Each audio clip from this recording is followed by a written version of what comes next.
Seguimos el estudio de San Pedro haciendo una descripción de las obras que realizó sobre la tumba y sobre el monumento de Gallo que vimos en la clase pasada, Constantino.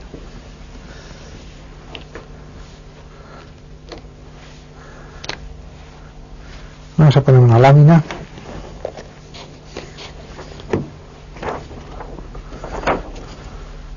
Muy a final del siglo III había habido unas obras en que se había desplazado el mausoleo de Gallo, o el monumento de Gallo, conservando esta columna, desplazando esta y rompiendo el altar. En el esquema, como siempre, este sería, lo dibujo absolutamente de frente, este sería el muro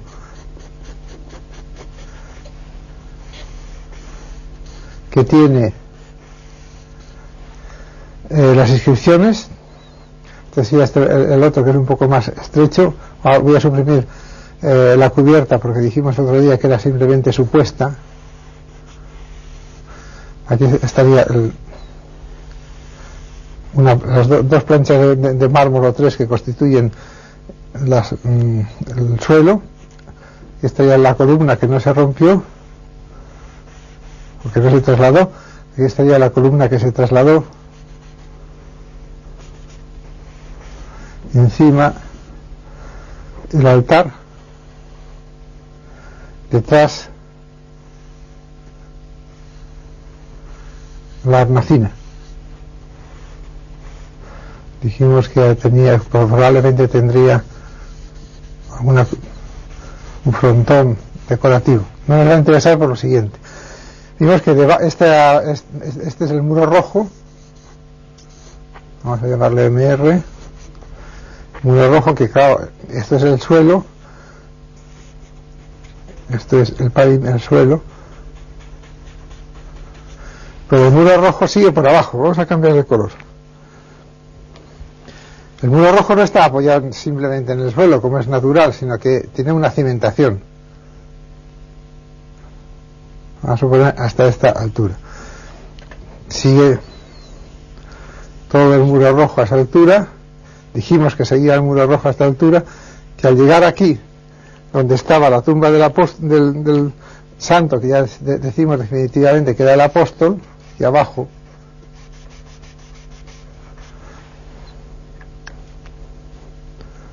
vamos a dibujar también con negro, hace la hornacina y sigue el muro. O sea que ese es el muro rojo. Y la hornacina, el muro rojo, vamos a dibujarla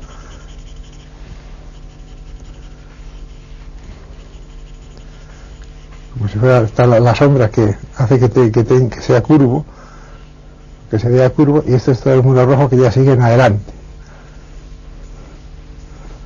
Ya sigue en adelante. Bien, voy a señalar más estos muros. Pues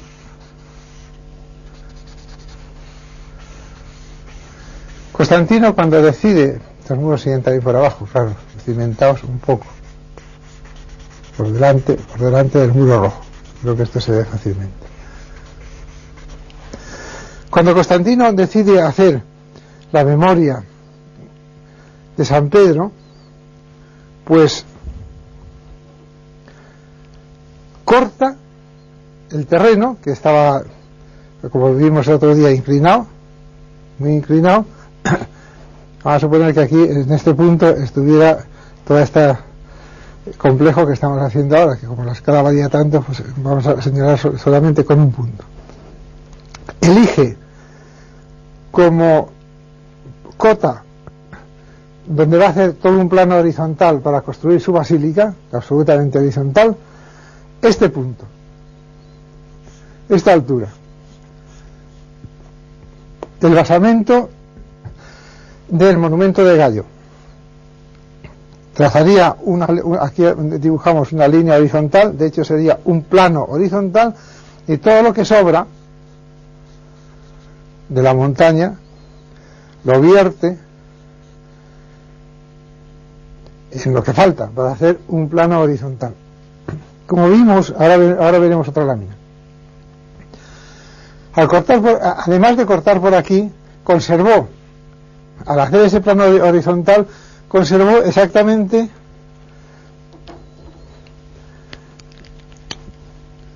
todo este complejo, todo. Muro rojo, la tumba de San Pedro y un trozo de monumento de Gallo, porque en vez de conservarlo entero, lo partió por aquí, no sabemos por qué. O sea que esto se perdió.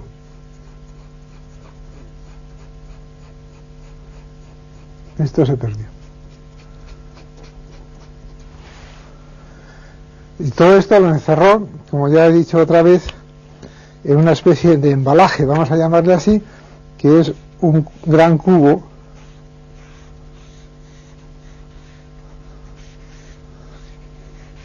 de mármol. Bueno, es de ladrillo como elemento sustentante, y ese ladrillo está cubierto de mármol, con un mármol muy oscuro. Lo voy a dibujar aquí porque después veremos en otras ilustraciones esta cara que es muy característica, esta cara del cubo, en que este es mármol oscuro y estos otros son mármoles claros, blancos, con unas vetas azules. Esto quizás es un poco desproporcionado cuando lo veamos después, pero es suficiente como para que se den cuenta. Este monumento nuevo, que es el antiguo encerrado, quedó aquí a campo abierto, podríamos decir, probablemente cubierto pues por un garigolo o por una construcción transitoria, mientras se construyó toda la basílica. Y ahora veremos qué lugar ocupa este monumento en toda la basílica. Pero antes hay que decir que en esta pendiente, pues claro, había unos mausoleos del cementerio, vamos a dibujar así, ahora veremos una planta. Vamos a ponerlos a esta altura para que sea más fácil. Unos mausoleos que quedaban fuera y estos se destruyeron, pero según va bajando la pendiente, pues los mausoleos quedan dentro. Estos mausoleos que quedaban dentro cubiertos por la tierra, pues vamos a dibujar aquí arriba. Les ocurrió lo siguiente, y cuando estudiemos la Catacumba Vaticana, pues veremos uno de ellos. Voy a dibujar por dentro, como ya los he dibujado varias veces. Este es el mausoleo. Como ya lo hemos estudiado varias veces, no hace falta señalar más. Esta sería la cubierta de madera y esta sería la bóveda de cañón, que es lo que nos interesa ahora.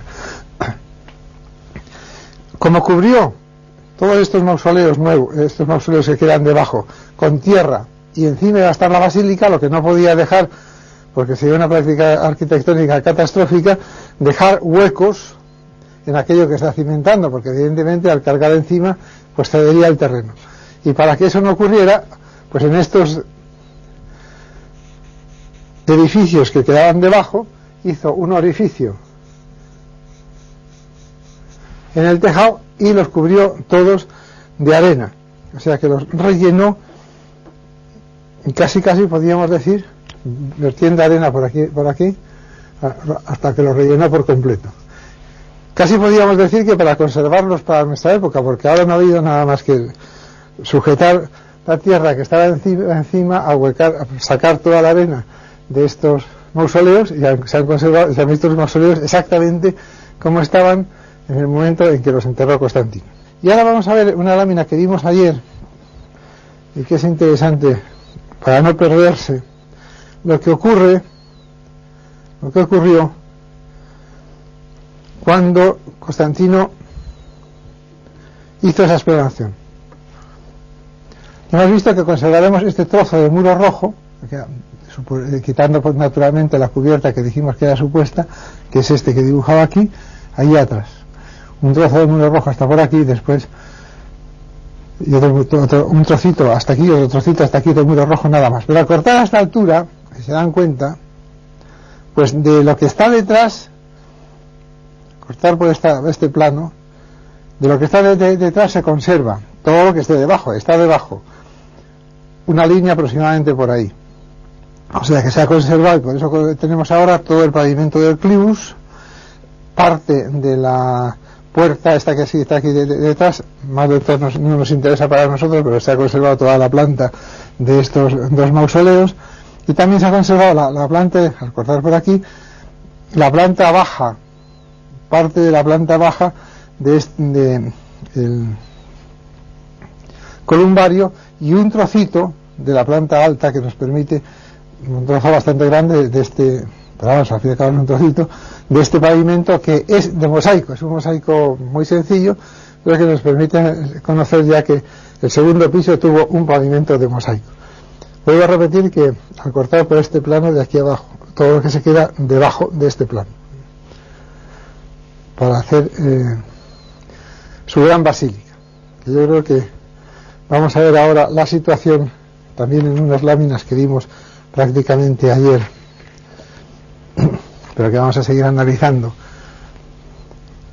la situación de la basílica de Constantino en esa explanación que acabo de explicar. Esta lámina la vimos ayer y aquí está señalado con verde, como el otro día les recordé, la basílica de Constantino, con unos batisterios y que no nos interesan. Esto que está un poquito más fuerte, más sombreado, son precisamente los mausoleos que se conservan debajo de esa explanación. Por tanto, la explanación se hizo de aquí hacia arriba, quitando terreno hasta el borde que le suponía, con lo cual queda ahí un gran cortado, en la explanación plana, y la continuación de la explanación plana enterrando esta zona hasta llegar a invadir un trozo bastante grande del circo. Como esto ya lo estudiamos ayer, además ya para colocarlo hoy otra vez en su sitio, pues aquí tenemos el perfil del Vaticano actual.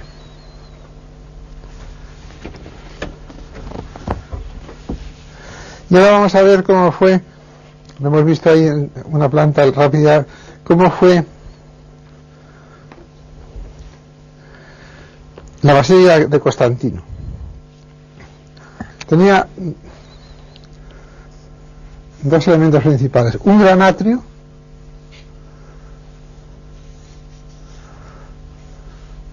de que se pasaba directamente a las naves,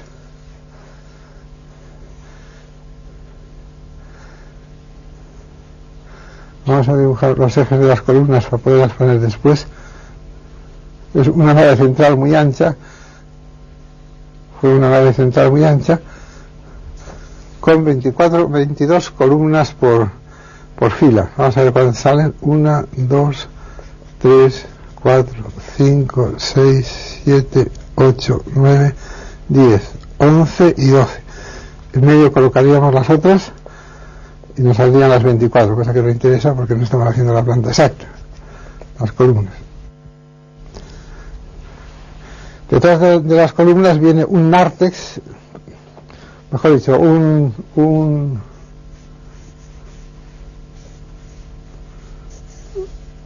transepto, a modo de nártex, pero transepto. Y detrás, muy pequeña en comparación con el resto, muy pequeño, el ábside. Tiene otra fila de columnas. Aquí viene otra fila de columnas. Las discusiones sobre si estuvo iluminada la primera nave o no estuvo iluminada la primera nave, no vamos a entrar en ellas porque no se solucionan nunca. De ello tenemos solamente dos dibujos del 15 y uno de comienzos del 16 que no nos darán más datos de los que dan hasta ahora. Unas los dibujan como con iluminación y otras los dibujan sin iluminación. Tampoco nos interesa. Lo que nos interesa de verdad para la arqueología, que es lo que estamos haciendo y no la historia de la arquitectura, es que el monumento de Gallo enterrado con todas aquellas vicisitudes que había corrido en el embalaje de Constantino, lo situó exactamente en el eje, en el cruce del eje perpendicular con el horizontal en el dibujo. O sea, el eje de el centro de toda la basílica, de todos los ejes de la basílica, fue monumento de Gallo encerrado, y por tanto la tumba de San Pedro. Vamos a dibujar aquí en este otro lado.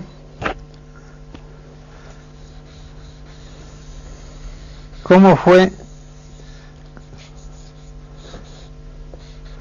Esto es la gran embocadura. Esta vamos a llamarle A, la gran embocadura del presbiterio. El presbiterio está ahí detrás.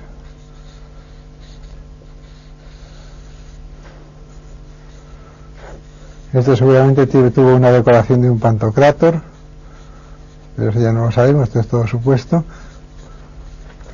Y una banda probablemente de figuras, no sabemos cuáles serían, pero son las típicas. Y pues aquí habría probablemente, lo voy a hacer más esquemático porque vamos a ver un dibujo después, un presbiterio. Es de suponer. Lo que no es de suponer, pero que lo conocemos por un grabado de la tapa de una arqueta de marfil, el regalo de bodas a una novia que se iba a casar, que se llama la arqueta de Samajer. Sabemos que aquí estaría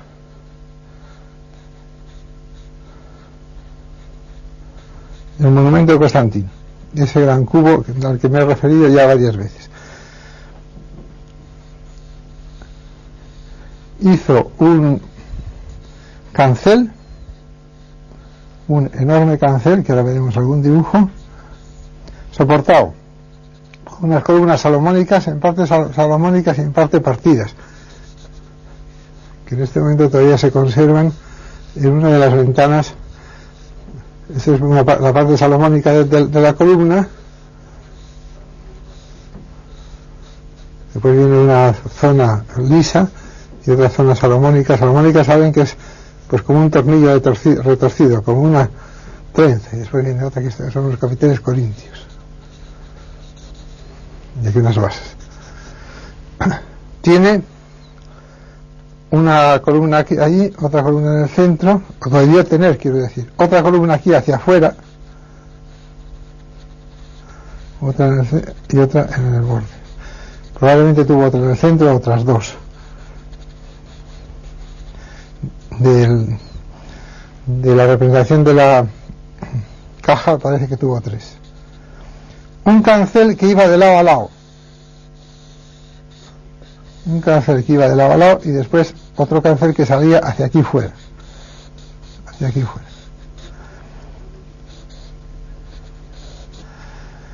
Este central, lo voy a dibujar con otro color para que se vea. Ese central tuvo unos arcos cruzados. Todo esto lo veremos en otro dibujo. Ya que lo estoy explicando para que se vea unos arcos cruzados de los que pendió una corona. Y estos canceles, seguro, los laterales, que tuvieron cortinas. Vamos, según la representación, tuvieron cortinas. Y estos laterales no lo sé. Ahora, no lo sé no porque lo sepa yo, sino porque no se puede averiguar. Aquí puede haber otras dos columnas, y aquí hacía el cancel con una entrada. Se entraba por aquí. Iba cerrando nada más que una barandilla, al fin y al cabo, que iba haciendo esto. Y aquí atrás está cerrado con unos elementos que llega hasta arriba, no lo dibujo para no complicar, hasta aquí arriba llegaría, hasta arriba, que es una puerta, nada más que una puerta terminada por un pequeño coronamiento, una puerta de madera de 2 hojas, seguramente muy rica, claro, que abría hacia afuera. Probablemente aquí tiene 2 columnas y otra columna que marca eso. Esta puerta que abre hacia afuera es lo que permitiría visitar y ver el monumento. Así se mantuvo la época de Constantino hasta la primera reforma de San Gregorio, que eso lo vamos a ver ahora. Vamos a ver. Esto lo hemos visto. Vamos a ver una perspectiva de toda la basílica por dentro. En este caso se ha dibujado con las ventanas de la segunda nave no iluminativas. Vamos a empezar por arriba. Una gran cubierta. Este es el elemento horizontal de la cercha, los elementos inclinados a la cercha y un tirante a media altura. Aquí se han dibujado sujetos con abrazaderas de hierro. Eso fue bastante común y corriente, pero ciertamente es práctica poco ortodoxa, porque el hierro acaba apretando la madera y rompiéndola. Una fila de cerchas y después una serie de maderos puestos hasta llegar a las tejas, que no nos interesan en este momento. Aquí estarían todas las columnas, que no son todas porque llegaríamos hasta aquí, con toda esta fila de columnas se han dibujado solamente la mitad. Las columnas con dintel, porque no tuvieron arcos sino dinteles, como ya también he tenido ocasión de decir. Aquí corresponderían las primeras ventanas, pero puesto que la cercha parece que llegaba más arriba, pues no hay ventanas, sino que simplemente es un elemento decorativo, porque no darían ninguna luz. Y aquí están las ventanas de arriba, es así, las ventanas que iluminan la nave central. Por tanto, queda todo este espacio para decoración, que no tenemos una descripción exacta de cuál fue esa decoración, que iba en dos bandas, parece seguro, y además esta otra cosa que también he repetido. Aquí aparece el arco triunfal, que hemos explicado otras veces. Detrás el transepto, que simplemente aquí se marca solamente en esta línea, esta superficie iluminada de la pared siguiente del transepto. Aquí tendríamos ya el monumento de Constantino con las cortinas rojas, las columnas salomónicas que les he explicado antes, y que no voy a insistir en este dibujo porque no corresponde exactamente con ese momento, sino un momento inmediatamente posterior. Pero como la variante está muy lejos, casi no se ve, pues la dejamos así. Aquí aparecen las ventanas muertas. Antes he dicho que aquí aparecerían las ventanas muertas, ha sido un error. Las ventanas muertas aparecen aquí detrás, en esta nave que está pues completamente a oscuras, con una zona decorada más baja, naturalmente, porque corresponde solamente con esa de la nave central, y en el otro lado está la nave lateral con sus ventanas. Recuerdo que aquí no hay ventanas, no porque sea un error de construcción, sino el error de construcción teórico estaría aquí atrás. Y con esto yo creo que ya hemos visto el San Pedro por dentro, vamos a llamarle así. Esta lámina representaría la fachada de San Pedro, la fachada que da al patio, la fachada que da al cortile o al atrio. Estas serían las columnas del atrio, y esta sería la fachada decorada. Estas son aunque sea de 5 naves, aquí correspondería a la nave central sin iluminación, que es la que estoy diciendo, lo que he dicho antes. Aquí corresponde a la nave central sin iluminación. Esta es una decoración que probablemente fue de mosaico, pero que no tenemos más que descripciones muy poco exactas, a lo suficientes como para pensar que un aspecto así tuvo. En el centro se ha dibujado la fuente, que en este caso, según un dato de Anastasio el bibliotecario, que es pues un personaje muy conocido como historiador, tenía una gran piña. No sabemos tampoco qué es lo que corresponde o lo que significa esta gran piña, que el único dato que tenemos es el de Anastasio, pero puede ser que estuviera y puede ser que no estuviera.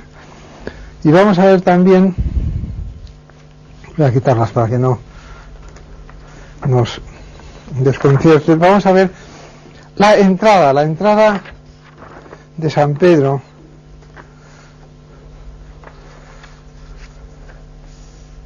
La entrada de San Pedro. O sea, por aquí se entra. Por eso aparecen la luz en las ventanas y la luz en las puertas. Esto daría al atrio.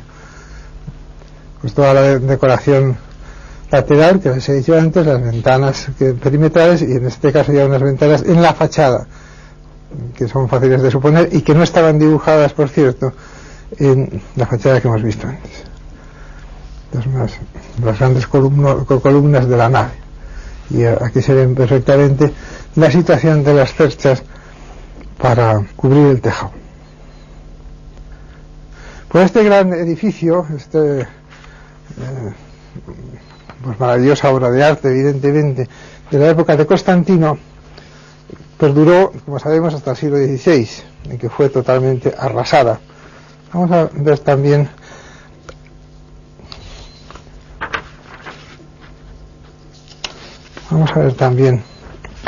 aunque corresponde a una época ligeramente posterior, como estaba diciendo antes, como corresponden todas estas láminas, sin embargo nos dan una gran idea, cortándolo por aquí, y lo voy a mantener el lápiz para que no se confundan, cortando por aquí, de toda la decoración de la fachada que corresponde al presbiterio y del mismo presbiterio, probablemente con unas figuras, como dije antes, una banda de figuras y un pantocrator. En este caso se ha dibujado al Señor sentado con Elías con Elías y San Pablo.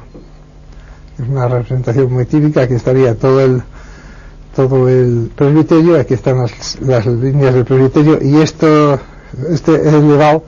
zona elevada la suprimimos porque la voy a explicar después, que corresponden a otra teoría. Y para terminar esta serie de láminas, pues vamos a ver, y también advirtiendo que no corresponde exactamente con el estudio que acabo de hacer aquí, y voy a decir las diferencias. Sin embargo, en lo que sería el ambiente y el colorido, pues sí que nos sirve. Estas son las columnas, que en este caso han puesto 3 en medio, las columnas salomónicas, las cortinas que están dibujadas cerradas. Es todo este baldaquino que dibujo yo antes, que aquí está mucho más apuntado y probablemente no fue así, sino fue más chato, como está ahí dibujado. Aquí tienes una lámpara que correspondía con esta, pero en esta reconstrucción el elemento de Constantino se ha puesto dentro del baldaquino, cosa que no debió existir, debió estar detrás, casi seguro, por las últimas excavaciones, al menos que se han publicado. Y detrás tiene el presbiterio y la fila que decía antes de figuras, que en este caso pues se han dibujado corderos con el Señor y 2 figuras una al lado de la otra. Pues todo esto siguió así durante una gran temporada, hasta la época de el Papa Gregorio. En ese momento aparece un fenómeno muy importante y muy interesante que vamos a describir ahora en otro papel.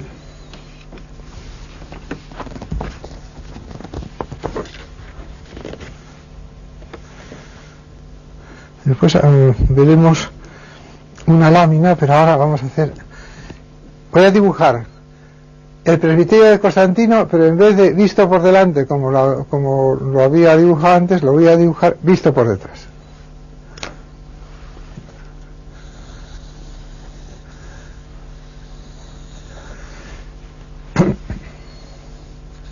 Esta es la planta del presbiterio. Aquí es donde estamos mirando por detrás. Esto sería la embocadura por detrás.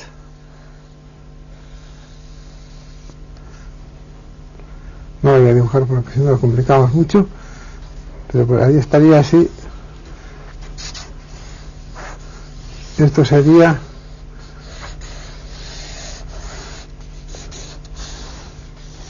la media naranja, la media esfera, o el cuarto de esfera, mejor dicho, correspondería con este muro, el muro que hemos cortado para que se vea por detrás, quitando todo el muro perimetral, pues correspondería con este. Explico así para que pueda quedar claro, porque el asunto no es complicado de entender, pero sí de explicar. Aquí estaba, o está, el monumento de Constantino, y por delante del, voy a dibujarlo pero muy esquemático, por delante aquí están, vamos a poner 4 columnas, y aquí hacia delante pues estaría, lo dibujo muy sencillo porque lo he dibujado ya antes, y además porque voy a dibujar encima. Estarían las cortinas, estarían las columnas, las cortinas, las columnas con los capiteles, las cortinas, aquí delante está la puerta que he dicho que tapaba el monumento, y aquí está el monumento. Esta es la situación, y hacia adelante viene el baldaquino con los arcos cruzados y la lámpara. Pues surge el deseo de celebrar la Santa Misa encima de la tumba de San Pedro, que estaría aquí abajo, como hemos dicho antes, y encima está el monumento. Para celebrar la Santa Misa encima del monumento de Constantino, pues naturalmente no hay más remedio que subir el pavimento hasta esta altura. Un poco torcido ha salido ahí. O sea que eleva el pavimento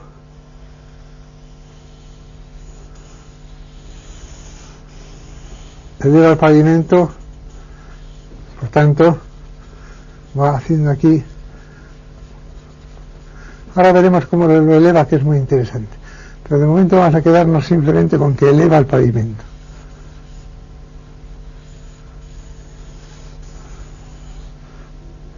Este sería el pavimento elevado. Naturalmente queda debajo el monumento de Constantino. Aquí encima coloca el altar. Por primera vez aparece un altar encima de un monumento funerario. Y vamos a ver en una sección, porque quizás sea una manera fácil de entenderlo, la situación exacta de ese altar, porque tendrá sus consecuencias. Este es el suelo del Papa Gregorio, que ha sido elevado, y aquí, justo aquí, es donde se sitúa el altar. Esta es la elevación del Papa Gregorio, y aquí debajo corresponde el monumento de Constantino, y aquí corresponde el pavimento de la antigua basílica. Por tanto, ocurren dos cosas. Una, al elevar el pavimento, si se desea pasar de la antigua basílica al pavimento elevado, hace falta unas escaleras, con lo cual surge este nuevo tipo, o un tipo. A lo de nuevo es nuevo, muy poco nuevo, porque al fin y al cabo estábamos en la época de Constantino. Voy a dibujar un poco más proporcionado. Aquí está el altar, y para subir harán falta unas escaleras, que es bastante normal de que hubieran sido laterales, con unas barandillas que llegan hasta aquí arriba. O sea, unas escaleras que subirían toda esta altura. Aquí estaría el altar. Ocurre, seguiremos después con otro problema, que encima de este altar se coloca el baldaquino. En planta, vamos a dibujarla aquí. Esta es la planta. Este es el eje. Aquí está el altar. Y esto es, aquí están las escaleras que suben por ahí, y aquí están las otras escaleras que suben por el otro lado. Primera consecuencia, el sacerdote no tiene más remedio que celebrar colocándose aquí, pero no por ningún deseo de estar de espaldas o de frente a aquellos que le acompañan en la celebración de la Santa Misa, sino porque no puede colocarse en este lugar porque no tiene espacio para estar. Y así surge el primer altar cara al pueblo. Vamos a seguir con otro asunto. Deseó el Papa Gregorio que las reliquias o que el monumento de Constantino fuera visitable. Para eso tenía que meterse por debajo de esta sobreelevación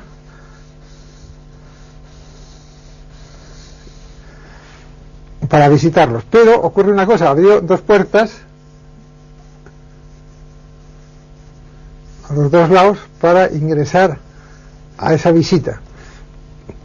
Evidentemente aquí tenía una altura de forjado necesaria, puesto que iba a entrar. Y esta altura, que serían aproximadamente lo que elevó, que sería aproximadamente, vamos a suponer que fuera 1,30 m, le quitamos 30 centímetros del forjado, nos queda 1 metro. Evidentemente la gente no podía entrar en 1 metro de altura, había que bajar por lo menos hasta los 2 metros. Y en efecto así sucedió, que hizo una escalera que bajara otro metro aproximadamente, con lo cual tuvo que bajar esta altura. Ahora lo dibujaré en una planta para que se vea también más fácil, pero ahora lo dibujamos en el alzado. Digo más fácil que se vea exactamente dónde están situadas estas dos reformas. Esta que supone un crecimiento y esta que supone un rebajamiento, un rebajar hacia abajo, para que la altura total fueran 2 metros o 2 metros y pico. Ya que lo he dibujado aquí, lo puedo seguir dibujando. Esta es el anillo de Constantino. Ya la voy a dibujar, lo voy a dibujar aparte, para que no se compliquen las cosas. Este es el anillo de Constantino. Las puertas que abrió Gregorio están aquí, fuera del anillo de Constantino. Entonces tuvo que hacer un anillo alrededor para que se pudiera deambular por él. Con lo cual, en esta sección tengo que quedar por aquí a la altura que fuera. No, ese es un error. No tuvo que quedar nada. Estuvo por debajo. Aquí estarían las escaleras y aquí está por debajo, por donde se entra. Todavía no hemos llegado a la cripta que está aquí. Entonces hizo este anillo y al llegar al eje hizo un paso perpendicular al eje de la basílica, siguiendo el eje de la basílica, perpendicular al transversal del ábside, con lo cual la visita se hacía de esta manera: bajaba las escaleras, se recorría todo el deambulatorio y se iba por el paseo central.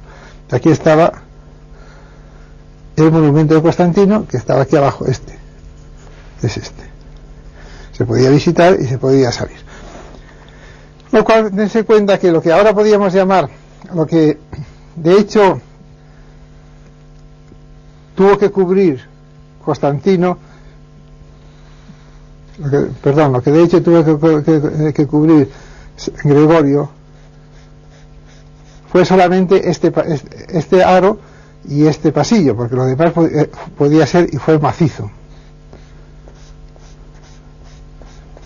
simplemente de relleno. Lo cual uno que tuvo que hacer es poner unas losas, que así lo hizo, unas losas de granito o de arenisca suficientemente grandes para cubrir de lado a lado, porque esto podía tener de ancho, pues podía tener de ancho 1,50 por ejemplo, o 2 metros, muy poco. Pues con simples losas cubrió este aro. Así surge la primera cripta cristiana, la primera cripta con auténtico sentido de cripta, que durará reconstruir una cripta hasta nuestro momento. O sea, una catedral como la última catedral de la Almudena, pues se construyó con cripta, por ejemplo. Pues es una tradición que parte de la sobreelevación del presbiterio del Papa Gregorio. Y yo creo que con esto y una lámina que vamos a ver de estos fenómenos vamos a terminar, una o dos, vamos a terminar la clase. Y aquí no hay mucho que explicar. El monumento de Constantino visto desde atrás, las columnas, el aro que vertía un poco hacia adentro, parece ser, según la caja de Samajer, la lámpara que está ahí solamente iniciada, la puerta que les decía antes que tapa a los fieles, la caja de Constantino. Aquí faltarían de dibujar, porque quizá estuvieron o quizá no, la continuación de los canceles. No nos importa en este momento. Y aquí abajo se ve la bajada de la cripta, la entrada al aro de paso. Esta es la cimentación o la contención de tierras hecha por Gregorio. Este sería el atrio de Constantino, el ábside, perdón, de Constantino. Por aquí se pasaría y se entraría a ver que está un poco más bajo, y esto debió ser así, el monumento de Constantino. Aquí en el dibujo he sacado un poquitín por arriba el monumento de Constantino, y he supuesto que ese monumento, cubierto por una estructura dorada o lo que fuera, se constituiría el altar. Es muy posible que fuera así, por eso está aquí dibujado. Lo que pasa es que no es seguro que saliera un poco el monumento de Constantino o no. En las últimas excavaciones parece que sí indican que algo salía, pero no se puede asegurar. Y esto que está dibujado aquí es un altar muy pequeño que estaría situado, vamos a ponerlo aquí en su sitio, que estaría situado delante del monumento de Constantino, que es el altar del Papa Gregorio, en la cripta, el altar de la cripta. El altar de la cripta. Lo cual ya tenemos los elementos constitutivos de la cripta para siempre. Un camino que se pueda recorrer, normalmente entrando por un lado y saliendo por el otro, y un altar para celebrar algunas veces la Santa Misa en la cripta. Aquí estaría el altar, como he dicho antes, y un baldaquino colocado por encima, que es un baldaquino para las reliquias, no es un baldaquino para el altar. Seguiría la historia con las reformas después del siglo XVI, y aquí tenemos una lámina que explica sucesivamente. Este es el monumento de Constantino, con esas mármoles que les he dicho antes. Este sería el altar de Gregorio, que lo hemos visto antes. Encima, casi enchufado en el altar de Constantino, entrando o no entrando en el altar de Constantino, estaría el de la Basílica de Gregorio. Y después, ya mucho más arriba, el altar del siglo XVI. Pero todos en el mismo eje. Pues con esto damos por terminada la explicación de San Pedro del Vaticano, y en una clase próxima pues habrá que explicar otros lugares apostólicos.